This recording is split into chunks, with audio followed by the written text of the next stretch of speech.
24. janvārī Kultūras pilī Ziemeļblāzma notika Latvijas alus gada balvas 2013 laureātu godināšana. Nominācijā Lielākais alus tirdzniecības kāpums veikalu grupā balvu saņēma Sija Bauskas alus. Mēs vēlamies pateikt paldies visai mūsu komandai. Bez komandas mēs droši vien nesasniegt to, ko mēs esam sasnieguši.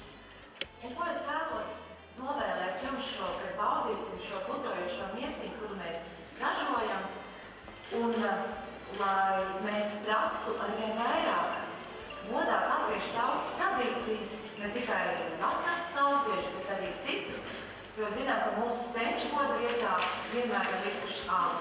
Jo vairāk godāsim latviešu tradīcijas, vairāk godāsim arī alu. Paldies jums! Paldies!